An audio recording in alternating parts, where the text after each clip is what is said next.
Learn English through stories to 7. Adapted and modified by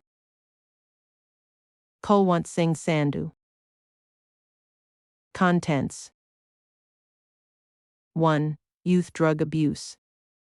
2. This is my story. 3. Grammar page, present perfect. 1. Youth drug abuse.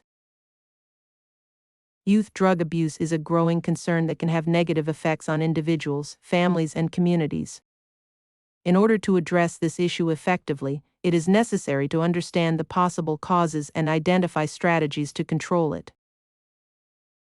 One possible cause of youth drug abuse is peer pressure. Adolescents often face social pressure to conform to the behaviors of their peers, and drug use is no exception. Young people may feel compelled to experiment with drugs in order to fit in with their peers or to appear more mature. This can lead to a cycle of drug use and abuse that can be difficult to break.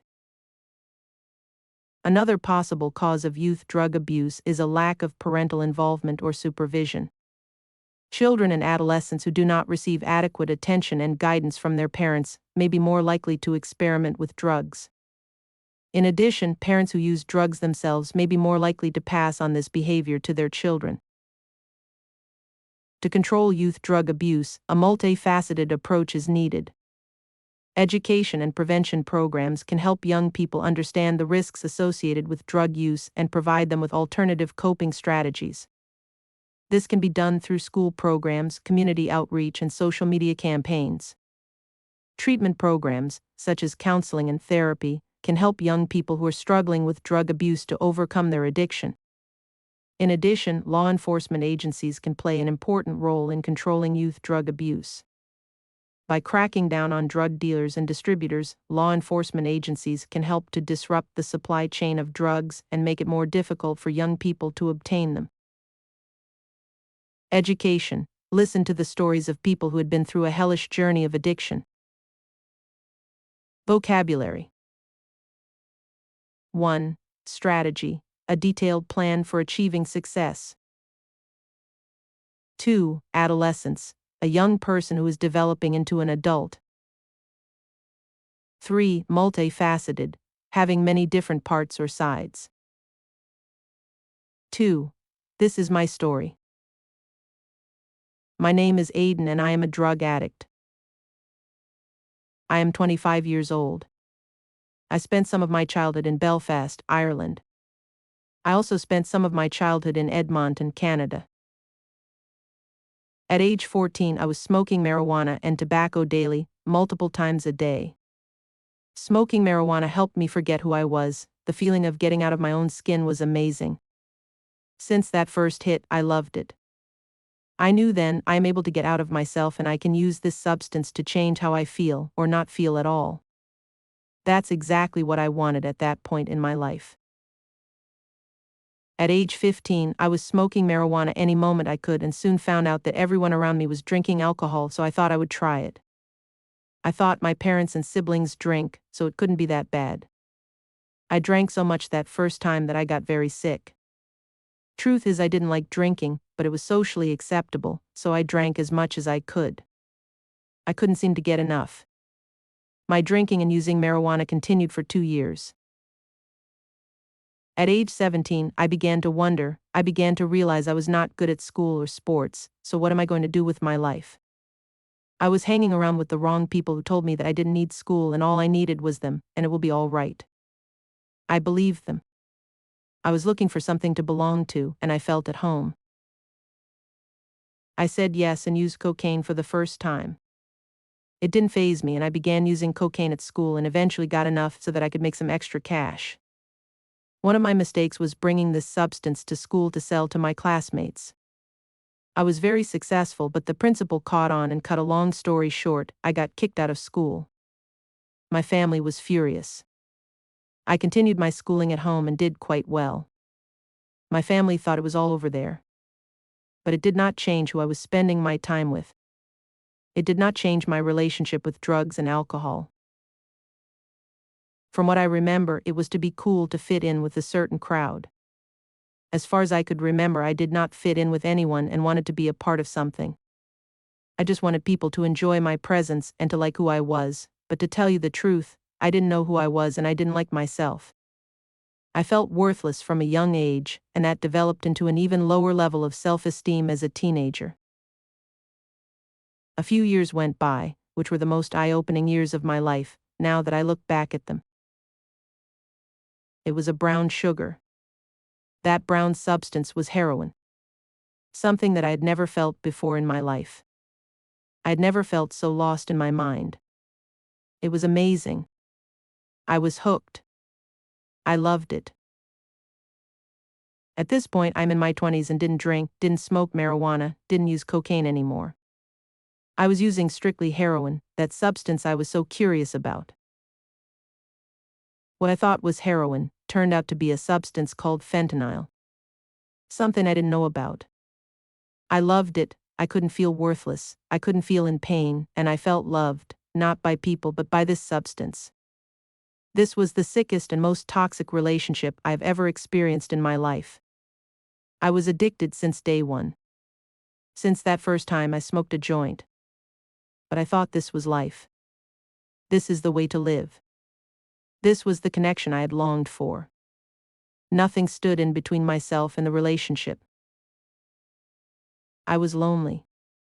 I lost everything, including an amazing career and lifelong friends.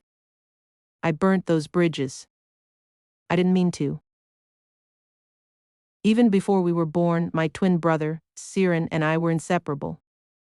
It's hard to describe the bond of siblings, as many of you will know, but it's probably even harder to really understand the connection between two people who've shared a womb together, at the same time, and took almost every breath of life, not more than a few meters from each other. But the only way I can put it is that my twin was my other half. Siren and I found ourselves, without really understanding how or why, addicted to opiates among other things. We hid our addiction well from our family. But things got bad really fast. Siren and I began to not get along so much, even though we lived together, worked together, partied together, and even used drugs together. We still kept our secrets and nobody seemed to know what was going on with us. Then, on November 25, 2013, he and I talked. We made up after a period of not being together. We told each other that we loved each other and hugged. He did his drug test that day at work. On the morning of November 26, 2013, I noticed his truck was still in the driveway, and I went to get him out of bed. I found Siren had passed away at some time during the night. He overdosed on fentanyl. It was the moment my life changed forever. We had done everything right. We worked hard. We loved and were loved by our families. We were young with everything ahead of us. But Siren didn't make it. And I did. If that wasn't hard enough, it's crazy to know that I still used it for a month after finding out my twin brother died from an overdose of fentanyl. That's how hard this thing is. It wasn't easy to take the first step, even after that. Don't ever underestimate the power of addiction. But I went to treatment at Cedars at Cobble Hill and began my life of recovery on January 5, 2014. I've been clean and sober ever since. And every day I live and am clean because of the strength I've been given by my brother, my family, and an amazing network of people around me supporting my recovery. For some, it is also their recovery. Siren is still my other half, though he is not physically with me. He is guiding me on my path through life, clean, conscious, and coming to terms with the darkness of my grief, loss, and sadness. I lost him and I may never know why. I only understand what his loss compels me to do, to choose life every day, to live for myself and the people I love, to help others so that they might not be faced with the same fate. Addiction and recovery involve everyone they touch. My family has undergone major transformations, some positive, some not so positive, but with each change, a consequence of dealing with and moving beyond addiction and toward a more conscious life path. Drugs didn't do this to us. Addiction did. That is what we have to overcome, because there will always be drugs no matter what.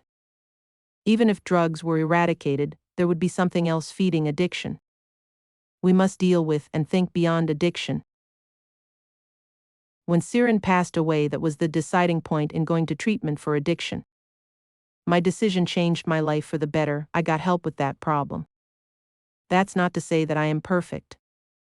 I do absolutely have problems. Being at Cedars helped me realize quickly that it wasn't so much the drugs but my behaviors as well. I found out through my family history that I was wired an addict since the day I was born. But now I can deal with that. I have the tools to be all right with myself. I love myself today. I love who I can be and who I am. I learned that it is okay to be who I was. I'm proud of who I am today. Thanks to a 12-step program, I can work through all of the behaviors and catch myself before I act out on them. The program I am in today helps me actually feel my feelings, and I am constantly reminded of the fact that my feelings will not kill me. The program gives me meaning today. It helps me move forward in life. The 12 steps are amazing tools for myself and others to work on throughout my life. I thought that I had been through it all, but I was mistaken. When I thought all was well, tragedy hit my life again. Once again, I lost the closest person to me, my best friend. In January 2016, my best friend overdosed and passed away. He was the person who understood me, who understood what exactly I was going through with my brother. He was always there for me, always. Now I've lost two extremely important people in my life. I got through it clean and sober. All thanks to my recovery and the 12-step program. Being in a 12-step program gave me the tools to get through the tragedy. I sit here today writing the story of my life, grateful for being alive, for being able to live again. I am not here to say that it was easy, because it is extremely difficult to keep going without my twin brother Siren and my best friend Matt. I know that they would both want me to be happy and continue on in my recovery. Siren and Matt are with all of us. They're here with me now, giving me the courage to talk to all of you, to courageously share my story, and to encourage others to feel compassion for people like us, people who love and are loved and who need your solidarity to overcome this powerful thing called addiction. I am finding ways to complete myself, to compensate for the loss of my other half, as well as my best friend, and I will get there if it takes a lifetime, because I am worth it. Life is valuable and deserves happiness. We appreciate all the support we get, even if it doesn't seem like we do. Vocabulary. 1. Marijuana. A drug, illegal in many countries, that is made from the dried leaves and flowers of the hemp, bang, plant. Marijuana produces a pleasant feeling of being relaxed if smoked or eaten. Repeated use may lead to psychological dependency. Other side effects are cognitive, mental impairment, anxiety and paranoia, confusion. Other names for marijuana are cannabis, pot, etc. 2. Heroin. A powerful illegal drug made from morphine that some people take for pleasure and can become addicted. Heroin is derived from morphine. Morphine is derived from opium. Opium is derived from the poppy. 3. Cocaine. A drug used in medicine to prevent pain and also used illegally, often in the form of a white powder that is breathed in through the nose. Other names for cocaine are coke, crack, etc. This drug has many very serious side effects: heart disease, lung damage, etc. 4. Overdose. Too much of a drug taken at one time, so that it is very dangerous. Hemp plant. 3. Grammar page.